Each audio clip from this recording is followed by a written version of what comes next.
Hello and welcome back to this podcast Takes Tokens. I'm Ryan, joined by my brother Derek.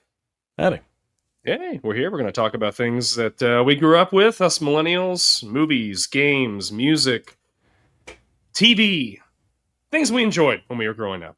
And we're glad that you're here. So, first-time listeners, a little thing we like to do at the beginning of each episode is we have what we like to call Retro Ramble, where we have asked a question to each other the week prior, and we take a week to mull it over and to answer it now. So before we get into our show, our Retro Ramble question for you today: if you could go back and rewatch one movie for the first time, what would it be?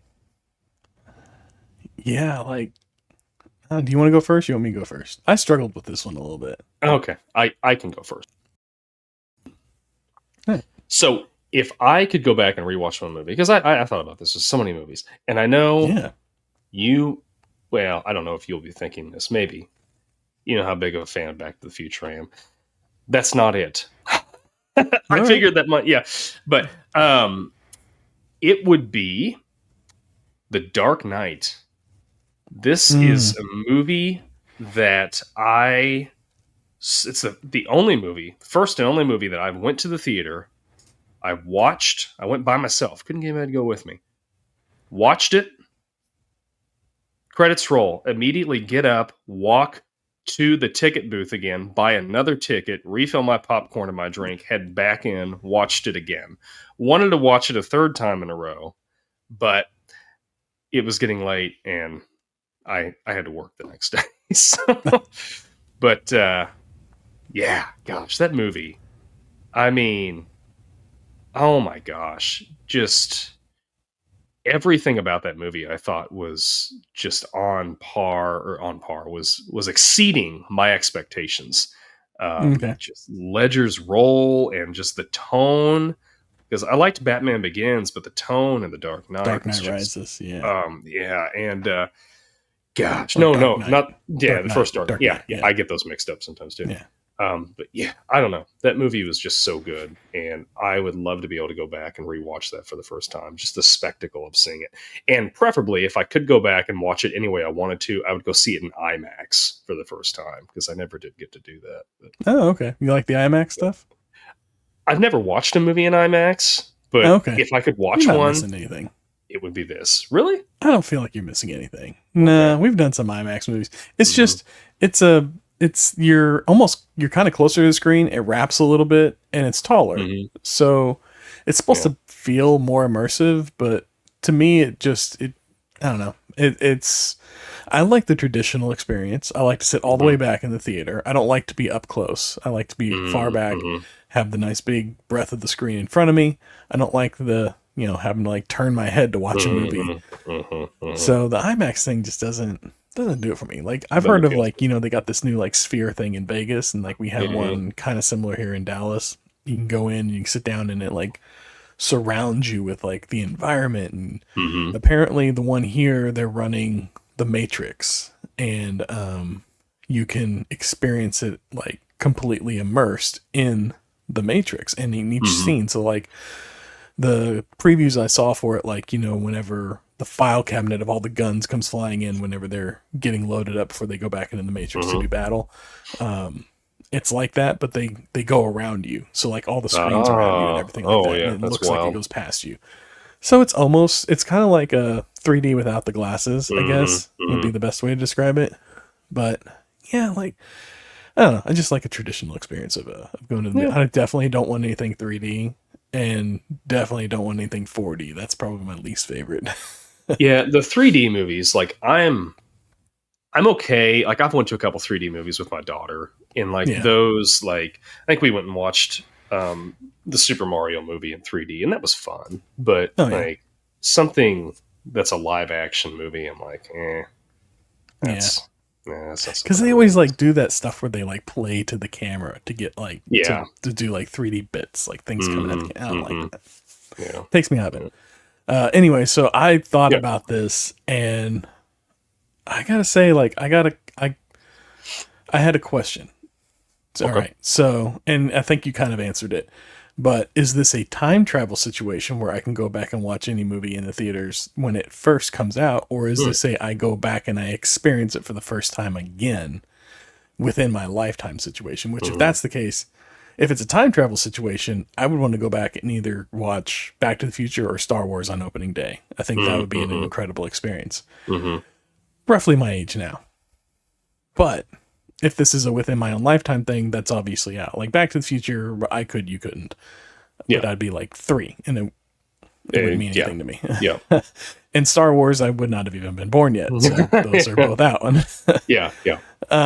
So for that, if it's within my own lifetime, re-experiencing something for the first time again, that's how I envisioned the question. So yeah, it was a toss-up, and I came down to either, and my research led me here, The Matrix, watching that again for the first time, because that was such a fantastic experience in theaters. And we went and saw it, I think, opening weekend, me and my friends. Or 300, because 300 was really good too, and I really enjoyed seeing that one in the theaters, especially the first time. That was so good. And you're kind of primed with Sin City coming out like a year or two before to go see that one. That was a lot of fun. Now I had I'm gonna reverse this one on you. I'm gonna throw an extra, like a bonus at you, if you will. Okay. If you could go back in time and rewatch any movie and for the first time and walk out on it before it even starts, what would it be? Save yourself the trouble of having to go to the theater and watch it. The Happening. The Happening. Yeah, I think we mentioned this before, wait a minute. No. I take that back. It would be Norbit. I went and watched a Norbit in the theater, and I stayed for the duration of it. My friend, Leif, and I went because his girlfriend at the time wanted to go watch it, and I was like, why not? It's a Saturday. We're not doing anything else. Movie. Right. Immediately regretted it. Like, oh gosh, this sucks. And there was people. There was how these kind of Eddie Murphy movies are, like that era of Eddie Murphy movies. There's a lot of bathroom humor and stuff, and there was this He's couple playing like in front 9 of characters. Yes, and there was this couple in front of us. Like every time they like talked about going to the bathroom or something, this woman was like like she was laughing really hard, and I'm just like, get me out of here. So it would be Norbit. What about yours? Titanic. I got drugged to see that movie on a date and hated it. It was the worst 9 hours of my life. Did not enjoy that movie, and it has not gotten better for me. It has not worn on me in any way, shape, or form, except that Leonardo DiCaprio has grown into be a pretty fine actor, in my opinion. Yeah. Except for this work. I'm okay with not acknowledging this particular work. And I just think I wasn't the audience for it. But if I could go back and save myself the trouble, it'd be that. I don't know what I'd see instead, because I tried looking up what else was in theaters at the time, and there wasn't really anything. It was like December of 97, and there wasn't really anything in theaters to go see. So I don't know. I can't think of what else was there. Now, my wife would not agree with you. She that's like her favorite movie. She's watched it. She could quote it without even watching it. That's fine. That's fine. To each their own. It's I wasn't like, I watched it and I was like, it's fine. Yeah. But it's just long for me. It's just so long. If you could just like skip to the part where it hits the iceberg. Yeah. That's fine. There's some action in that. Like it's, Right. Yeah. I just don't need the whole long drawn out. But anyways, I digress. We'll talk Titanic one day. We'll do an episode. You're like, will we? Okay. Anyway, we're gonna get into ahead of it. 2055. That's when we're gonna be doing 30 years from now. In our 60s and 70s, talking about Titanic. Anyway, we're gonna get on with our episode. We're gonna run our intro. We're glad you're here with us, and we'll get this underway. We'll see y'all around.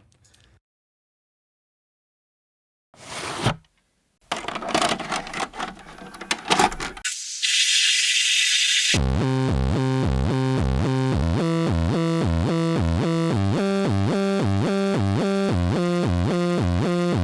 local video store card.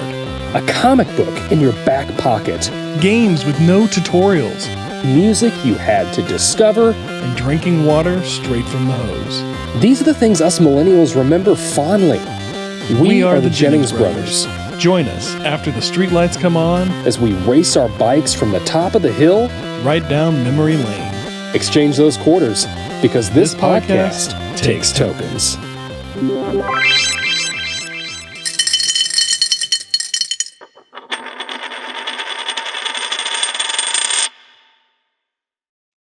Shush! We're just trying to grind out a podcast, so don't tax our gigs so hardcore, Cruster. If you're edged because we're wheezing all your grind, just chill. Go wheeze the juice, maybe grab some nugs if that's your chill, and sit and listen. Because the truth is, bro, life's about greasing the do-back. So keep on cruising with us, buddy. It's my... Silence. Crickets. That's my best Pauly Shore impression, so whatever. Yes, we are doing Encino Man today. I was hoping for something like that. Okay, good. I'm glad I pleased with that one. I had to look up what some of this slang meant. I had no idea. Yeah. So, watching the movie, I'm like, what is he saying? Like some stuff you get, but like context, Cruster, like nugs. I found out was like a term for like buds, like marijuana. I don't know. I learned something new from looking up some of this stuff. Right. So there you go. Anyway, yeah. I gotta say the slang doesn't sound much different then than it does now. Like if you hear some like alpha kids talking slang right now, it's very similar. I must say. Okay. Yeah, I guess you're right. I hear some stuff. Equally as nonsensical. My wife works at a school, so she'll tell me things that kids are saying, and yeah, I agree with you there. I guess you're right. Encino Man, released May 22nd, 1992, starring Brendan Fraser, Sean Astin, and Pauly Shore. This movie really kind of put Pauly Shore on the map. Yeah, he had all those after. I think he had like hits, like 5 years. At least in a row. couple. Yeah. Like every year for 5 years. I looked it up. He had Encino Man, then Son-in-Law, then I believe In the Army Now, then Biodome, then Jury Duty. Jury Duty, yeah, hit after hit. And then they all kind of like went, eh. Yeah. We'll have to do some more Pauly Shore movies, and I feel like there's a couple in there we can knock out for sure. Yeah, maybe we'll do a double feature episode or something. Because one by itself maybe not enough, but we'll see. Yeah. I think we'll start with Son-in-Law and see how that gets us. We're always looking for Thanksgiving movies. Well, the one year we've done a Thanksgiving movie where it's a struggle to find a Thanksgiving movie. So Son-in-Law. So I didn't realize join us on Thanksgiving. We'll do Son-in-Law. Yeah. I like that. Budget for this movie, $7 million.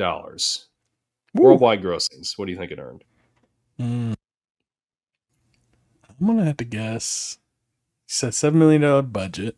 I think this was successful. This was pretty successful. Mm-hmm. I'm going to guess 40 million. Did you look that up? No. Was that right? Did you? At $40.7 million. Yeah. Wow. Yeah. All right. I like it. You win a thumbs up for today. Tomato meter, something we started doing. I think the last episode with Turner and Hooch. We're going to keep on going. We kind of like this. We looked on Rotten Tomatoes. Now, I will preface this with this.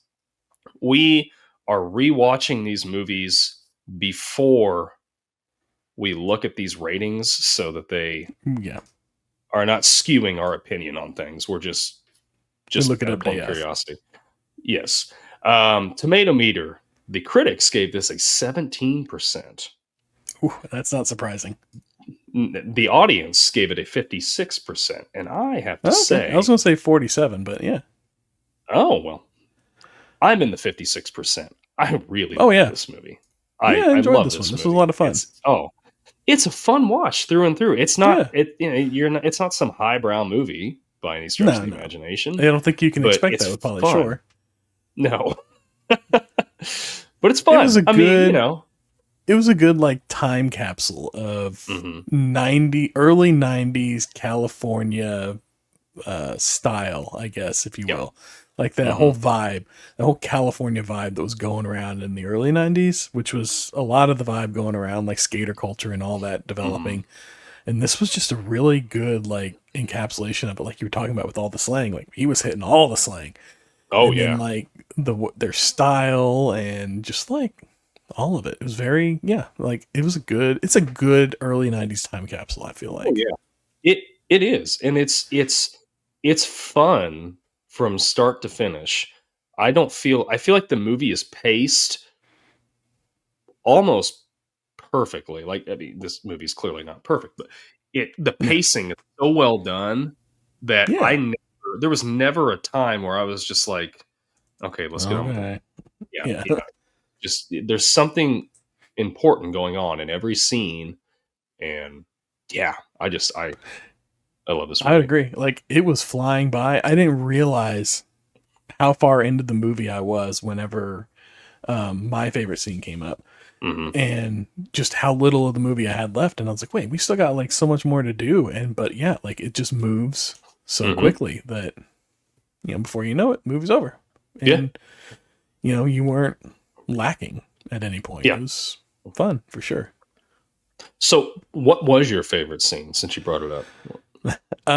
It's kind of a combination. It's whenever they steal the driver's ed car and go to the bar, like that whole sequence. I love it. It's just so much fun. It leads to like one of my favorite quotes. The cheese is old and moldy. It's old and moldy. Where's the bathroom? Yeah. That's fantastic. I love it. Yeah. I love that scene. I love when the guys are trying to get Stoney to drink. And he's like, no, I don't want to. And then they finally get him to do it, and he's like, wait. Am I having to pay for these? Yeah. Clearly not, because they came back and he had a few. Yeah. He made some friends. My favorite scene, I think, is when Stoney takes Link to the amusement park. Oh yeah, that's fun. I love watching them just because, like, to me, I could totally hang out with Stoney. Like, he may be a little over the edge sometimes, but like this is a guy like genuinely wants to just be your friend and just hang out and just have fun, right? Yeah, for the pure joy of spending time with a friend, right. And you can't say that about Dave, at least in the beginning. No, I don't think so for most of the movie. But how is it that Pauly Shore is this like almost the moral compass of he's the moral compass of this movie? Like he's the one that's always like, we got to do right by this guy. We got to be his friend. We can't be exploiting him. We can't be using him in this way. And, it's all about friends and family with him. And he's a really good character. He's a lot of fun. And I'm with you. I want to hang out with him more. Yeah. I can see why he got like a few movies, like a couple decades, if you will, of, celebrity out of this. Yeah. That's still kind of going to this day. I think recently he did what was it? The biopic for what's his name? The fitness nut with the hair. Oh, he's wanting to do that, but they last I heard they hadn't gotten the green light from Richard Simmons to actually do that yet. But he's been wanting to do that. Like I think he's written a script for it. Yeah.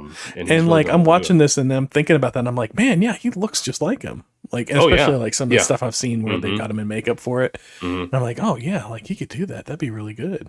Yeah. Like, I would like to see that. Yeah, sure. I mean, I would like to see some dramatic chops on Pauly Shore. Sure. That'd be fun to watch, I mean, I think he could a little bit at least, and we see it here. He's got a little heart to him. Yeah. It's good. And then Dave, like you said, Dave is kind of a wet blanket throughout this movie. He's just like, he's too desperate for oh my gosh or celebrity. So freaking desperate. Like It like when it's to the point of creep when he's trying to get Robyn. Like he gives Robyn that picture. He's like, oh, remember God, we've been naked together, like when they were kids and in the bathtub. I'm like, dude. There's nowhere that would be acceptable. Like this guy is way too hard. Like he's my gosh. But at the same time, like at that age, well, I mean, he's like in his 20s, but as a teenager in high school, I mean, the character's emotions. 17, so your emotions are like right there, and it's very hard to control, and you're just like a little like puppy dog a lot of times, just exuding what you feel. You wear your heart on your sleeve a lot, and I could see that with this character. But it's like in college, that's got to die down, I would hope, because there's no way him and Robyn are still together a year later if he continues to act like that. No. And the good thing though, I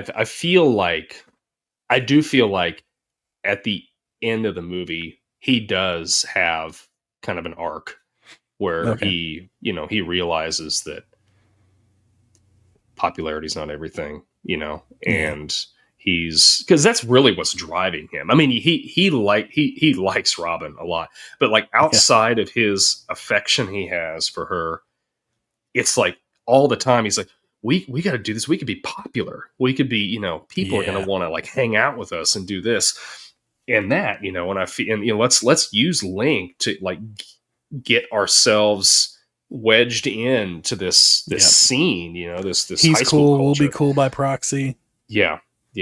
And again, like you're saying with Stoney, it's like Stoney's like, I don't want to do that. Like he's a person. Like I just want to like that. I just want to be. I love that line where he's like, you wanted to, I can't remember exactly. I thought you wanted to use him. I just wanted to be his friend. Yeah. Like excellent. Yeah. Now that's 100%. Yeah. Did you know that Pauly Shore originally auditioned for the role of Link? Oh, really? I could see that. Yeah. The producers liked Brendan Fraser more. They thought he fit the role more. So they wrote the character of Stoney just for Pauly Shore because they liked Pauly Shore and what he was doing. And they're like, let's just write a character for him. Yeah. So did they not have a best friend character for the Dave character? Not from what I saw, they didn't. I think it was just kind of like Dave, generic friend dealing. Yeah. Like, and then, with Link and he didn't have like that buddy that was like there. I mean, it's pretty much they're together. Pauly Shore and Sean Astin or Stoney and Dave are in almost every scene together. You don't really see one without the other. I don't think you'd have the same movie without the pair of them. No, because you I don't need think that. So. Mm-hmm. Like if they would have had just like some generic actor in there playing the best friend part in a more straight manner, I don't think it would go as well. It wouldn't work the same. And if you just had, the main driving force was Dave just trying to use Link to be popular, like you're just going to completely hate Dave. I think like so that that goes to the movie, but I never like hated Dave. I really saw him more like, okay, he doesn't see what he's doing, but he'll come around. Was kind of like how I felt with it. Absolutely.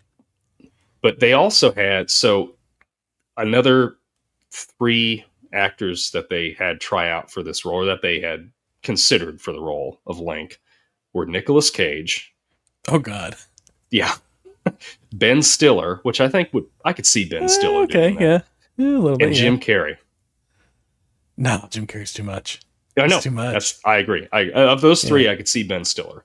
But Ben Stiller, I think that Brendan Fraser is perfect for this. Like Nicolas Cage. Nicolas Cage. Gosh. I am a caveman. Yeah. That would just be so much fun. I just want to see the audition tapes. Let's see this.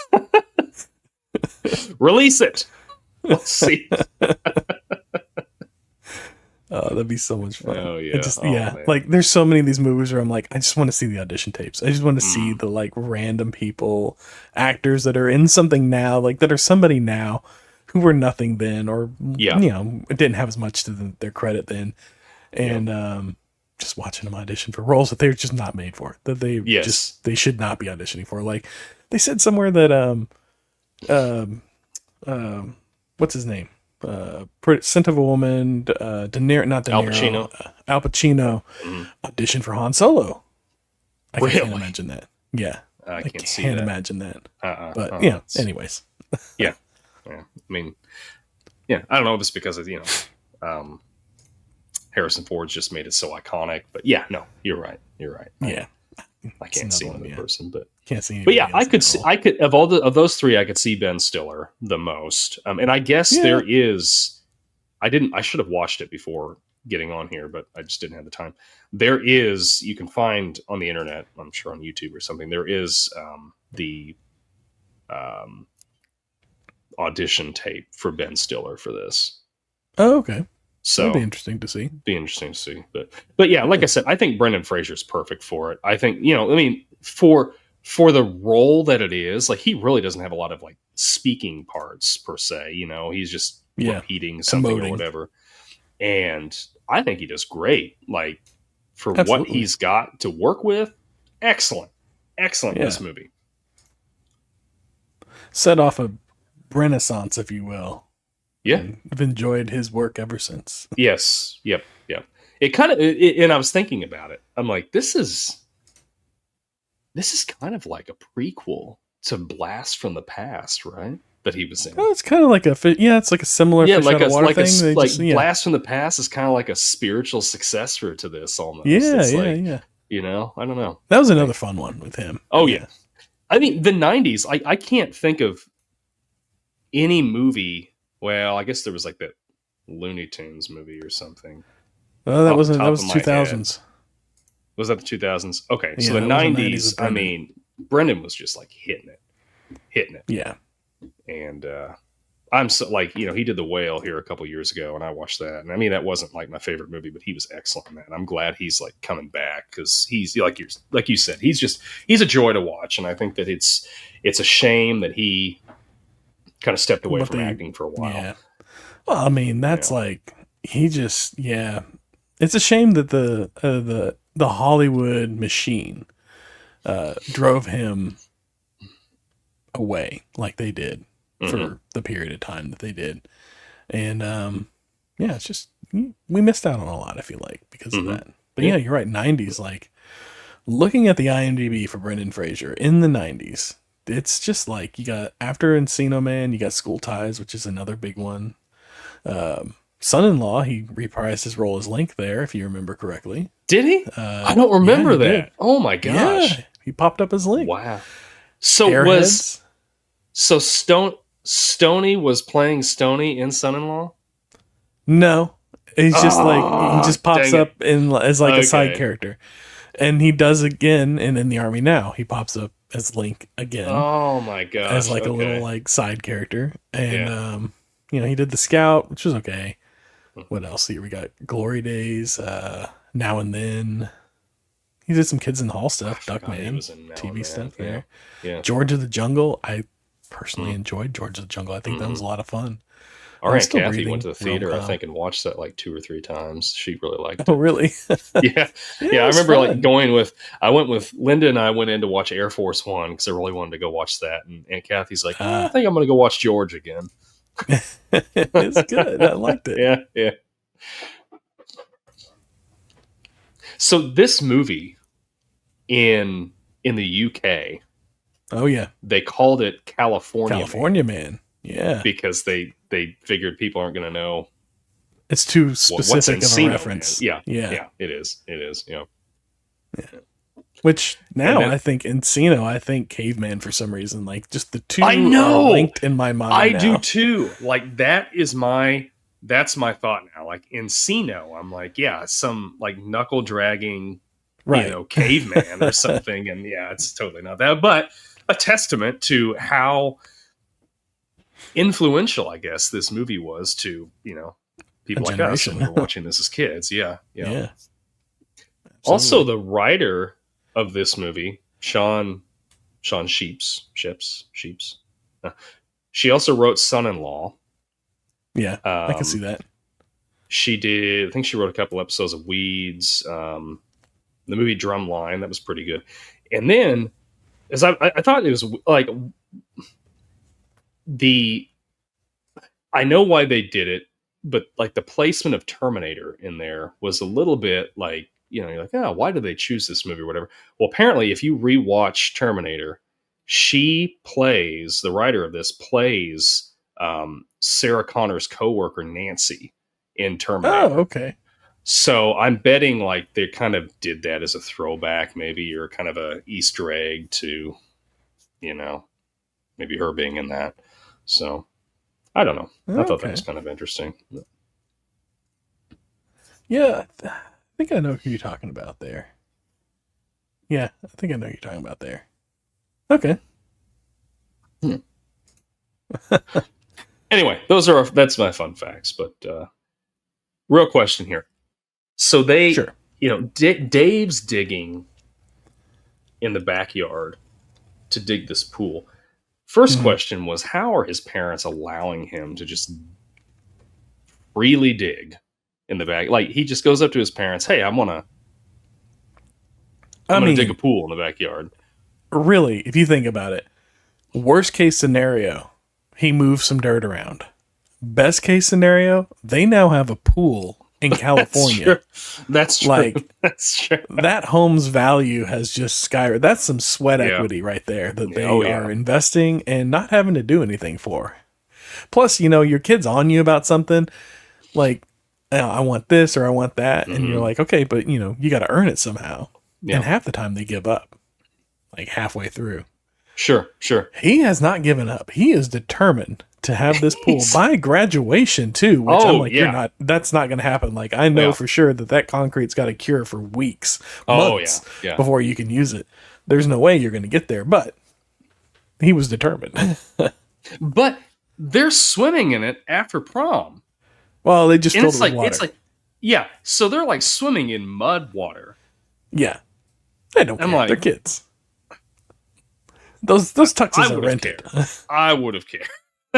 I would care, yeah. I don't like swimming in any dirty water, but that's just me. And has do you feel like go ahead. Oh, go on. Oh, no, you okay. Okay. Well, we'll argue here. Anyway, I'll go. This development, housing development, how has nobody dug down like 12 feet to find anything lake down there? Like, clearly there was like a community in this area. So, there had to have been other artifacts, you would think, at some point that somebody stumbled across. Yeah. Because he wasn't that deep. He was, 5 feet at the most? Whenever they excavated to build the house, they had to have dug at least 2 or 3. That's what I'm thinking. Like, I mean, that pool, that pool's probably 5 or 6 feet deep. So, that's not that far down in there. Not at all. And for it to stay frozen, like, that's not. This is one of those things where it's like, this was all happening in the movie while I'm watching it. I'm like, this is one of those things that you have to suspend. Everybody has to suspend some disbelief for. I don't think there's anybody out there who's believing any of this. Even watching this whenever I was younger, as a kid, like a teenager, there was like, this isn't. I know this isn't like the way it would go for sure. I didn't know all the details. Like, I wasn't into the minutia. Like, they're 5 feet down. Clearly, whenever they're building the house, they would have gone at least a couple feet and probably discovered one thing or the other. But there was definitely a feeling of, we're gonna let that slide. I don't believe it, but we'll let it slide. Yeah. I mean, it made for, like I said, it made for a great movie, but it was a lot of fun. You kind of have to suspend disbelief with that. For sure. So have you ever experienced an earthquake in your life before? No, never. No, wait, take that back. Take that back. I take it back. When I was a senior I had just graduated high school. Like a couple days later. I live in Missouri. I had just graduated high school. And I was down in the basement playing a video game because, I worked part-time, so whatever. Hadn't moved out of my mom's house yet. And we had an earthquake. It was Really? a 3.4, I think, that came down from the New Madrid Fault. I believe that's the one that's down like in the boot hill of Missouri. And it's not. I can't remember what the name of that. Anyway, there's a fault line down there, Yeah. and so we had one.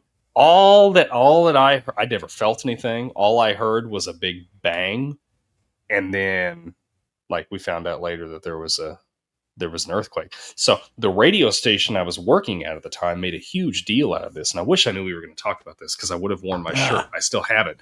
I've got a shirt that says I survived the May 13th, 2005 it was a 3.1 magnitude earthquake, and on the back it says "Got Quakes." Nice. So I still have it. So when we went back down a couple years ago, my stepson and I were running races and stuff, and they had a race that was that they do every year down there, and around the 4th of July. I wore that shirt. Mm-hmm. Nobody commented on it. I was a little bit disappointed with that, but anyway, yes. To answer your question, I have been in an earthquake. Yeah. Have you been in an earthquake? No, never been in an earthquake. So what's the worst weather? Because like earthquakes, that's for Midwest. That's not a thing for us, really. You know, other than like these weird outliers where it's just like a small thing. Mm-hmm. What's the worst weather event then you've experienced? My gosh, probably a tornado. I mean, we right? Get a lot of twisters here. Yeah. I mean, sky turns green, winds blowing, trees are broken in half. Like, yeah, it's a little ominous when the tornadoes come through. It is. It's unsettling for sure. Yeah, it definitely is. Yeah, I'd say it's probably the earthquake, or maybe like we had that big flood, like in I think 95, where we couldn't even leave the city. Yeah.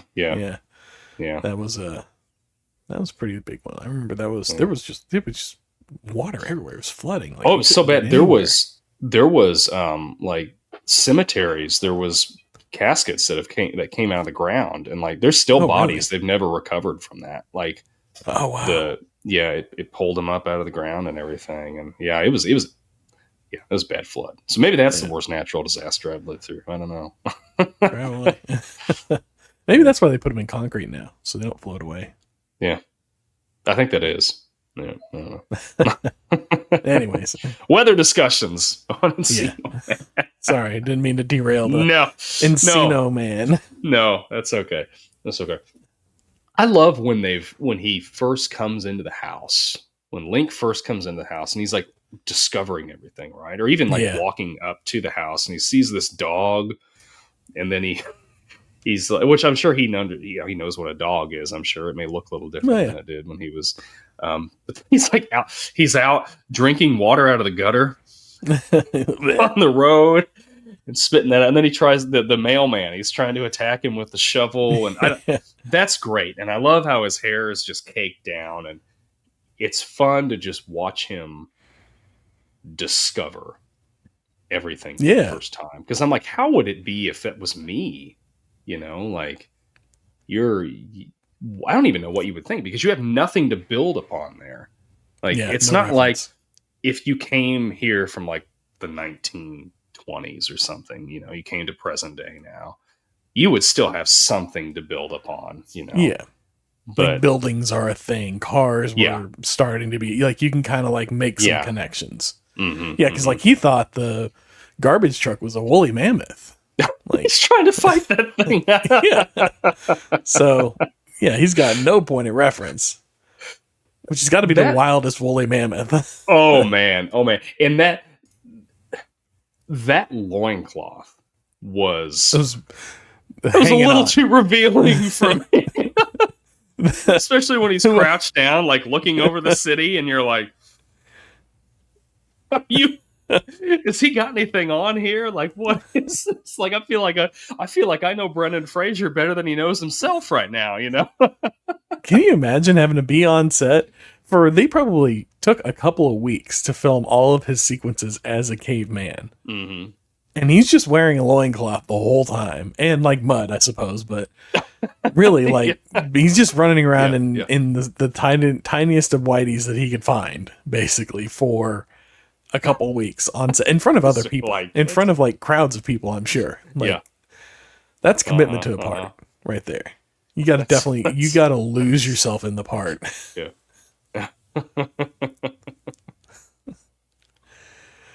So does Pauly Shore hold up? That's one of my questions. Oh yeah. Oh yeah. No question to me. He does. All right. I mean, it's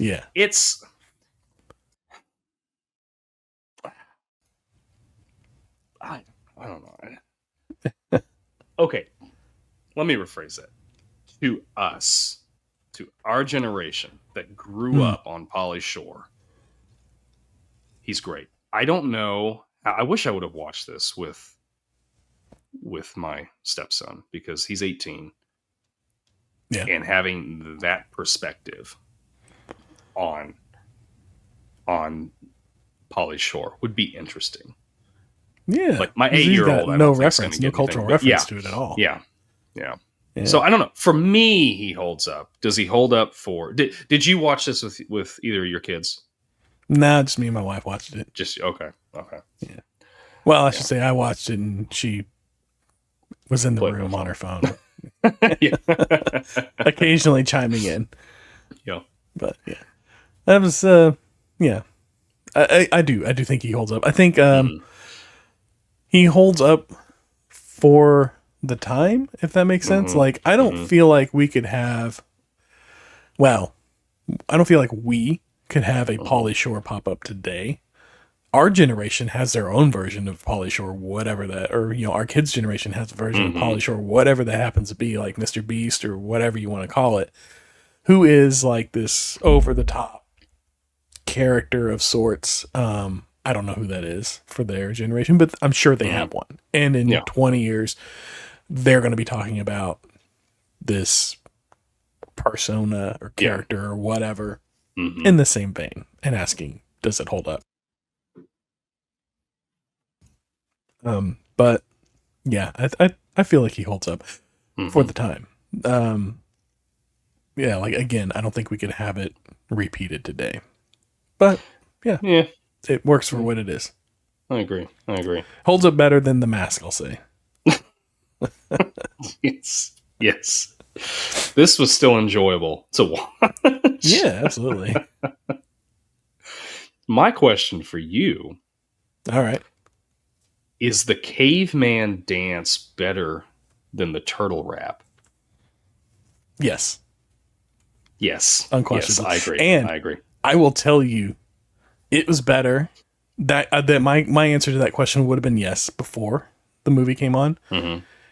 And it is more so yes now, because I have trivia for you, my friend. Oh, let's hear it. All right.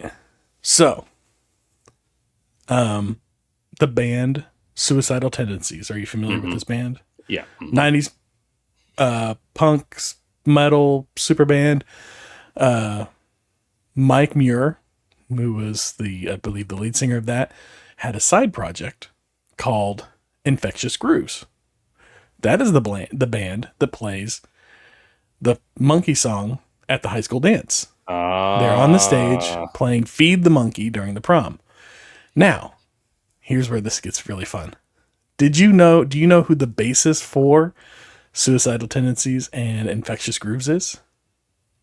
No. Robert Trujillo, who is the bassist that replaced Jason Newsted of Metallica in 2003. Oh. Yes. Okay. Interesting. Interesting.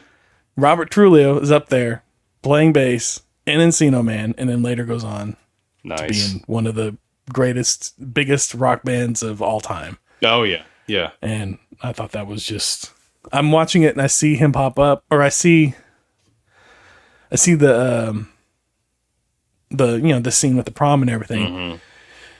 And one of my notes was on the music for this movie, because the soundtrack is like, it's so long. And so the credits are rolling and I'm going through the soundtrack. And I'm like, man, there's so many good songs on here. You've got like Frankenstein and Let's Get Rocked and American Way and I'm Too Sexy, Wild Thing, Stone Cold Crazy, Mama Said Knock You Out, drive the hell out of here. You turn me on. Joy to the world, Wooly Bully. I mean, it goes on and on. And so I'm watching, I'm still scrolling through. I'm watching the credits as all these songs are scrolling through, and I'm like, because my wife and I were talking about this Feed the Monkey song, and I'm like, that can't be a real song. They had to have made that up for the movie, so I'm waiting for it to roll through. And the credits start rolling, and it's like words and music by Mike Muir, and then performed by Infectious Grooves, Mike Muir, Robert Trujillo, and David Dunn. And I'm like, Robert Trujillo, like Metallica's Robert Trujillo? So then I went down a little rabbit hole, if you will. Rabbit hole, yeah. Yeah, here we are. Now, what I always thought, I that song has just been ingrained in me since I was a kid, because I've watched this so much. It's been living rent free in my head for like 48 hours now. Like, that is, as I got older, I started getting into the band Rush. And they have a song called YYZ that I don't know if maybe they had, I don't know if there was any legal issues with that or not. I don't know, because I'm pretty sure YYZ came out before this did. I don't know. Yeah, who knows? I just, maybe they're friends really and whatever. Yeah. But I thought that was a fun little rabbit hole there, if you will. So we got a comment on YouTube from Dak. Dak, thanks for being with us. His comment makes me think about something else I want to talk about on here. He says, "Wheezing the Jews." Yes. Excellent. That. Thank you for bringing that up, Dak. That scene in the convenience store is so funny. And again, it's like the Pauly Shore, like, just kills it. You know, he's like, okay, here's your food groups. Like, he's telling him, make group. Make group. Yeah. Keep on cruising. Okay. And then he gets that. And he's got the icy machine. I have not seen. No, wheezing the juice. And so, wheezing the juice. No, wheezing the juice. No butts chip. Oh man, between the three of them was just so much fun to watch. I could watch that on a loop. It comes across my feed every once in a while. Like, somebody will like repost it as like a meme, just like the 2 minutes of it, and it's just so much fun every time I watch it. Yeah, I just love it. It's so much fun. I agree. When's the last time you had an icy? Probably about a year ago. They do. Really? 7-Eleven around us does Dr. Pepper ones, and I'll get one every once in a while. No way! I cannot find them anywhere here. Like, we got 7-Elevens all over the place. Like which mine's a Slurpee, brand, not an icy. Slurpee. Okay. Yeah. Icy brand with that polar bear. No. Bruce gets those because AMC Theaters does ices. So he'll get them every once in a while when we go to AMC. Okay. They'll have ices there. Yeah. Okay. Yeah. I think Cinemark might do ices as well. I remember getting them a lot around here. Walmart. Oh, yeah? Had this back before there was like Walmart super centers. Yeah, they had they had like a little dining area in our Walmart, and they had ices there. They had a big old sign. I wish I was able to have. I don't know where I put it. My wife would love it if I just had it right back here, the icy sign. But wheezing the juice, love it. Yeah. It's definitely one of the better ones. Or, ow, my pancreas. Yeah, pancreas. I just remember as a kid, we were like, pancreas? I guess it's something on your body. Yeah. And then that just became a thing. Ow, my pancreas. Yeah. I like Dave's line when him and Stoney are arguing. When he's trying to let Link go. Where's Link going to go? Like, what are you doing? Well, he gave him a fistful of quarters for Rad Racer. That's right. Here's for Rad Racer. Yeah, right. that's not great. Food or travel. Rad Racer. He doesn't even know. Like, all he knows now is like Encino. He's not going to know anything outside of this. But is when Dave's telling Stoney, he's like, all you care about is chilling, nugs wheezing, and grindage. Grindage. It just doesn't sound the same coming out of his mouth. Like no, because he does not deliver it right. No, like all throughout the movie, he would say stuff like that. Like, yeah, yeah, and it just falls out of his mouth. It doesn't flow out. Like with Pauly Shore, it's rhythmic. It comes out like lyrics almost. Like he's almost singing these words. It fits. But with Sean Astin, they're just falling out of his mouth and just landing on the ground with a thud. They don't sound the same. But we do have another iconic line that you started out with, and that is the shush, hush, please. Yes. Which is fantastic. Fantastic line reading. I kind of liked Matt a little bit. Like he's a jerk. Yeah. He is a jerk. He's a jerk. But he's a fun jerk. But he's fun. He's a fun jerk. He's a fun villain. And I like how I love when he staples Dave up to the wall and then pulls the fire alarm. And everybody's laughing at him though. I'm like, gosh, like nobody's helping this guy down. Like, where's Stoney at this time? Right. He's on the other side of the high school, probably in another class. Yeah. How do you think they got out of jail? They went off and they ended up in jail after the bar scene and everything, and then they never home. Yeah, I've wondered that. I'm like, they never, because he didn't use his quarter to call anybody important. No, he wasted it calling, which, like, come on, dude, like that was another desperate move. He calls her up to, like, this is my one phone call. I'm gonna not only am I gonna like be desperate, but I'm also gonna kind of guilt you a little bit and tell you that this is the only phone call I'm getting in jail because right. What? No. Yeah, she did the right thing. Oh my gosh. I really don't know how he ended up with her at the end. No. Like, I feel like the better ending would have been if they came to agree, like he came around to the idea of, okay, it's not going to work out with it. That would have been the better character arc for him. If he would have come to the idea of, oh, we don't fit. Like, we're not a good match. This is all on my side. I'm trying to force this. I should really just be her friend because we could have a good friendship, but it doesn't need to be more than that. Yeah. But I feel like you would almost need to introduce another female character for him to hit it off with in order for him. Like, that's really what it is. When he goes off to college, he's going to meet another girl like-minded to him, and he's going to forget about Robyn, or he's going to move on from her, or he's going to feel guilty staying with her and whatever. Like, she's probably going to move on from him a lot faster than he is from her, but no, I feel like that's one of those situations that'll work itself out. It's just, it's that really is my big beef with this movie. If there's anything that I could say that it kind of rubs me the wrong way, it's his desperation. It's just like, come on. I mean, like you were saying earlier, that's a high school boy, but like, man, it is. It's cringy rough to watch. Yeah. Oh yeah. And I guess maybe that that's the point of it. They're trying to make it cringy, but maybe I don't know. That's certainly how it came across. But I'll give him this. That dude can really think on his feet. Like, whenever his parents came home and the house is trashed, he flipped it on. He's like, oh yeah, we signed up for this whole like student exchange thing. You don't remember that? I told you about it. Nobody listens to me. And they're like, I kind of remember it. Yeah. I kind of remember this. Yeah. And they just, and his parents, they just sold on it. His dad's like, what was Stoney's actual name? It wasn't Steven. It was, I don't remember. Stanley. I think he just, Stanley. Yeah. Stanley, I assume you'll be joining us. I love your cooking here. This is great. Might as well. How many times he just invited himself over to the house? I think every day.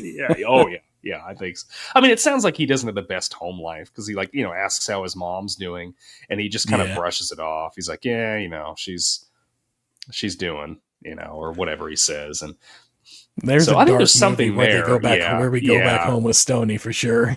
Yeah, it's a different movie. I think we're watching kids at that point or something. Yes. Dak has asked us again. Have you seen Toy Soldiers with Sean Astin? I have not. I think that's got I haven't either. Will Wheaton in it. If I remember right. But that's like kids on like a military school or something, right?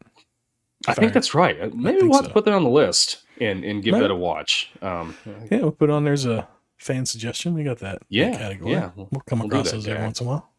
Appreciate it. Yeah. So we do have another appearance in here by one of our favorites. Ke Huy Quan makes an appearance as the computer head of the computer group, which was Computer Club. Yeah. He did a good job of just like selling as a straight character. Like, doesn't play it up. That's great. I liked it. I had a lot of fun with that. That was a nice little appearance, I should say. I love, so that's another thing. Like, I love how Link works his way in with everybody. Yeah. Like, he's just an all around fun guy. He's nice with everybody. And he's the kind of guy like you just want to hang out with, you know? I think like it's really highlighted whenever he first confronts Matt and he's like, hey, you know, like, don't pick on my friend. Yeah. And Matt pulls him out or, you know, goes up to him or whatever and decks him, like hits him. Like, really hard right in the jaw. Oh, yeah. And he just takes it. And then he's kind of like, he doesn't know what to do with that. Like he's just, and then he kind of walks out and Stoney's like, dude, he didn't, you know, he fought for food and survival. He didn't fight to be cool. Like he doesn't understand this at all. And I think that's what it is. Like he gets along with everybody because what's the point in holding a grudge or, you know, not getting along? You get along with people to survive. So why be confrontational? He's not trying to be cool. He's just trying to survive. He's trying to get by and like get along with everybody because that's the way it was back then, you know? And I think that little bit kind of highlights that really well. And I think to piggyback on that, when they're at the museum and he's like starting to get really like, you could tell he's just, he's terrified of seeing like all these saber-tooths and the mastodons and all this stuff. And like he's having flashbacks, probably fighting for his life against these things. Yeah. And then he's, you know, they find him and he's like trying to make fire. I think that is like just, it shows how good Brendan Fraser does with this because he, with what he has to work with, you feel his fear, you feel his sadness when he's like, you know, he's trying to make that fire and he's just got his tears rolling down and you're just like, it's like he's at this point, like he's like, he can't go back. Like what he's used to doing. Yeah. You're just, and it's like Stoney says, he's like, he knows now what happened to him. He understands, like to some extent. I don't think he knows like, truly what's happened, but he understands it or whatever. Like that he's no longer there. Like he's somewhere else now and he can't go back. Like you said, he can't return. And you feel it. You feel what he's feeling for sure. Absolutely. Yeah. I got one more question on this, and then I'm tapped out. Like I've covered everything I wanted to cover. And this is really kind of I'm gonna segue here. This is kind of a stale popcorn too, because I've seen this in a lot of other movies, and that is driver's ed in high school. Why is this not a thing anymore? Or why isn't this a thing, you know, out here? It seems like it's a thing in California, or at least it was at this time period. In Missouri, but it's not here. Yeah, it's not there. But I feel like that should be a thing. Like driver's ed in high school that'd be huge. Like you could, you know, everybody could be taught along some level curriculum, if you will, and to a standard. Yep. Why not? Why not? Why not driver's ed in high school? I'm all for that. I'd say we put driver's ed in high school. Oh yeah. Yep. I agree with you. I think that like I learned, I mean, my stepdad taught me how to drive. Yeah. And he did a fine job. But I think that it'd be great to have, you know, I definitely got more. You can be in I definitely got more out of the instructors than I did out of my parents learning driver's ed. Not to say that my parents didn't try or teach me much, but an instructor, that's their job. Like, you know, like a teacher is going to teach me more about something than like picking it up off the street, But Yeah. that's their job. They know how to impart wisdom. As parents, I find that is to be the most difficult thing, is imparting wisdom upon my children, like without frustration. Yeah. The frustration is the hard Sure. part to avoid. Yeah. I mean, your kids tend to listen to some other people more than they do you. So yeah, I could see the benefit of that. What stands out to me in that scene is rewatching it. I can clearly tell that it's like early CGI when that car is on two wheels. Do you think that was CGI? Oh yeah. If some of the scenes had to have been the way you know how you can kind of tell it's all like that old CGI almost has like a sheen to it. You know what I mean? You know what I'm talking about? I didn't think it was CGI. I didn't see that. Part of that. You didn't see it? No, I'm not going to watch it. Maybe it's just me. But were you watching the DVD? Yes, I was. Oh, yeah. Maybe that's what it is. You got a little lossless thing going on there. Maybe, I don't know. Could be. I don't know. I mean, yeah, I've got it on disc, so yeah, that's how I was watching it. But I mean, when I was a kid, I was like, oh my gosh, how are they making it stand on two wheels? And I don't know. I thought it looked like CGI, but I've seen drivers do it. That's why I was like, I don't think it was CGI because I've seen it done. Yeah. Matt, one of our loyal listeners, Matt, he's on here.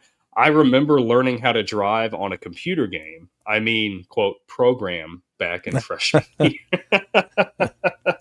That's where they're just trying to teach you the rules of the road, right? Yeah, that's right. I don't ever remember. I don't know. I didn't have that at all. I had like nothing. Like it was literally like pen and paper. Me getting in the vehicle with Mark, and he was just like, "All right, let's go to like." I was on the highway my first time. It's like, let's. Oh my Lord, let's go. Yeah, and I remember like watching I was used to our father when he would drive. When he'd get to a stoplight, he would like get right up to the bumper of the vehicle in front of him a lot. He would do that. I don't know if you remember that or not. So I thought that's how you were supposed to approach a stoplight. So I remember like the first time I'm approaching and Mark's like, he's like, stop. Like he's standing up in the car. That is the most helpless feeling is sitting in the driver's or in the passenger seat with a new driver. And you're like, I can't do anything right now. Yeah. And Matt says it was a high tech at the time. I guess they had a steering wheel, gas, and a brake pad. It was revolutionary at the time. All right, Matt. I just don't remember that. But yeah, I was pen and paper. I don't know. Yeah. And I mean, an instructor. I guess you could say my first driving experience was like GTA 3 or something like that. If that,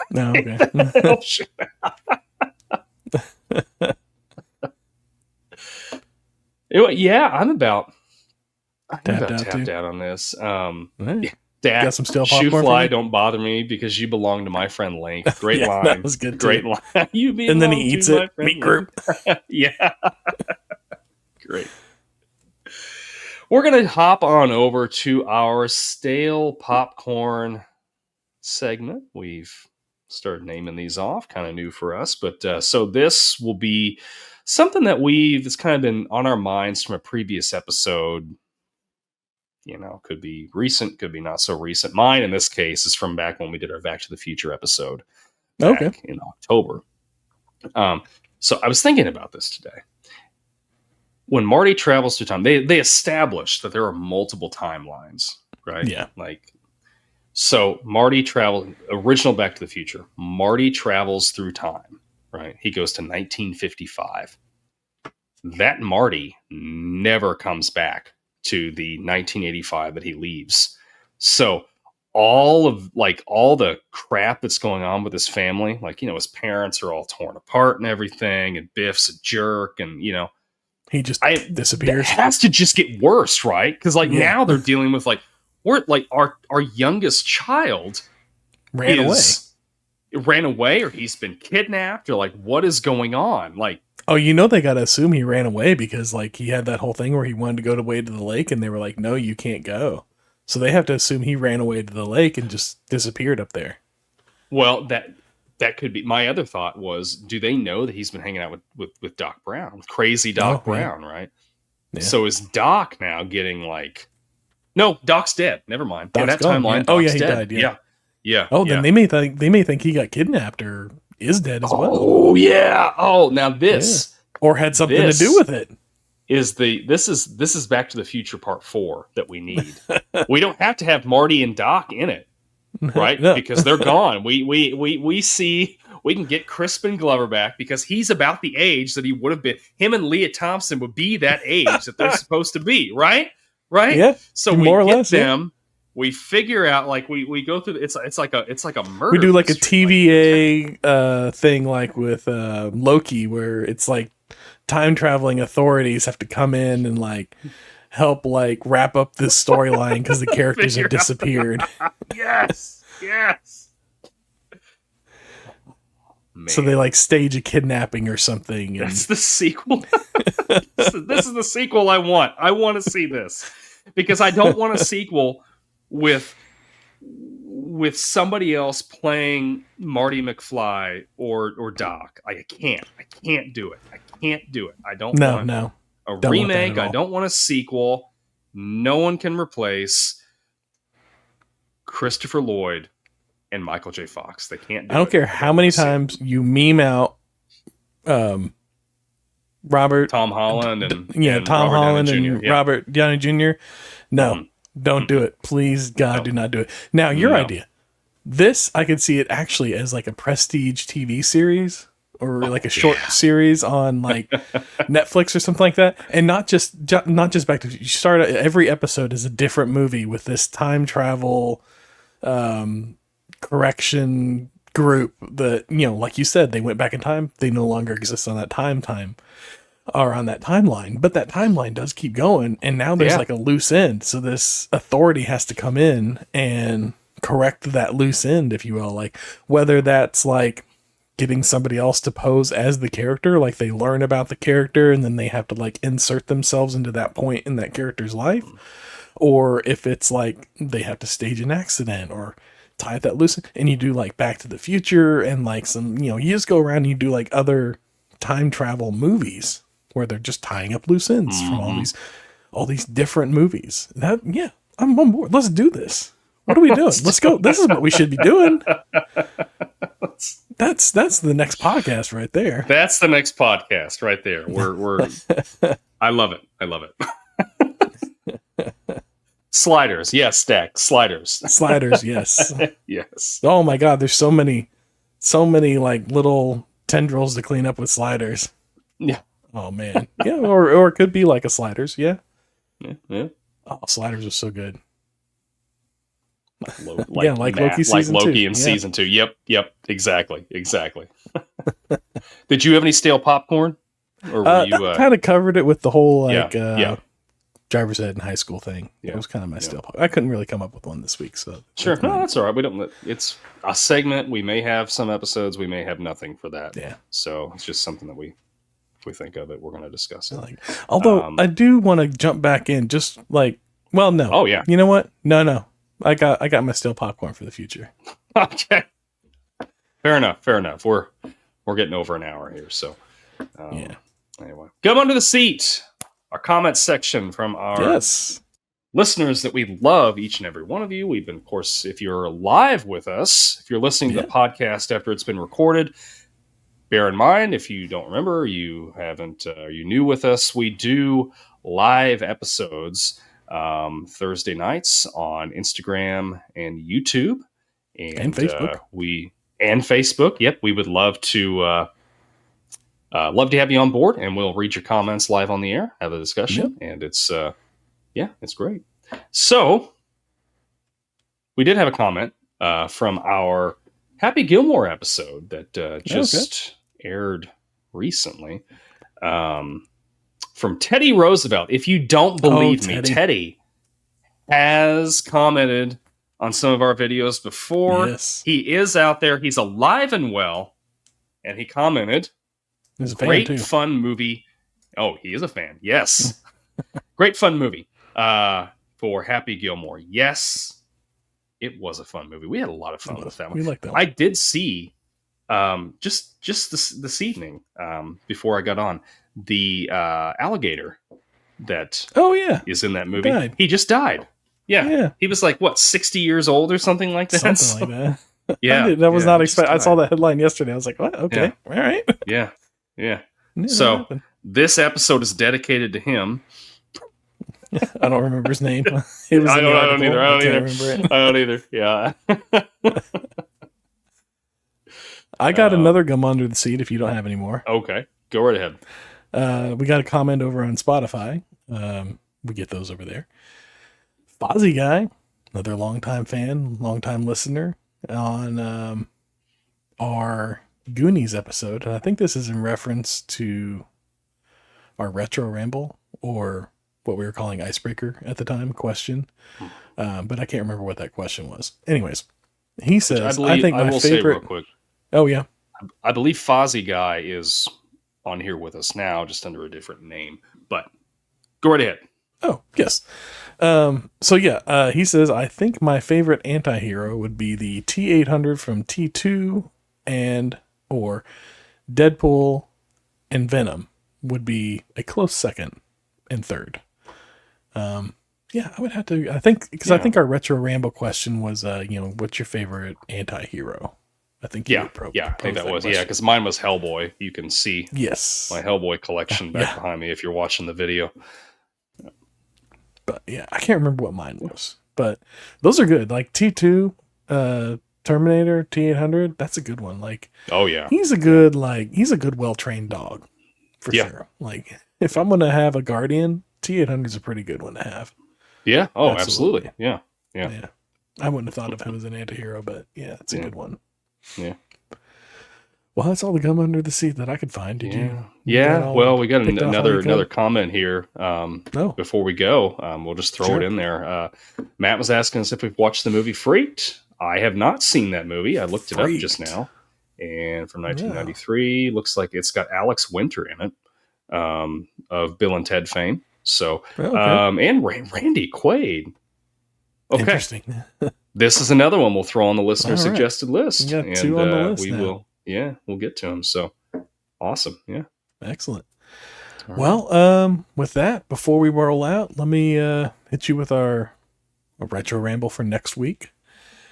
What's a holy grail gaming item? Could be a game, could be an accessory that you're still hoping to find someday. That's it. Pretty simple. Just like something for your, retro gaming collection that you've always wanted, but just haven't found yet. What is that?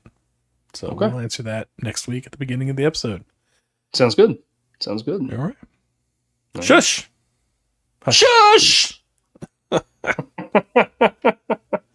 right. He's a caveman. He's a caveman. And everyone's okay with it. Everyone's fine with it. They're like, it's fine. He's a caveman. I want to go to that high school. No! Yeah, right. They don't care who he is. He's a lot of fun. He's a cool guy. We've reached another checkpoint, my friends. Sharing is caring. Reviews help a lot. Until next time, I've been Derek. I'm Brian. And we'll see you around.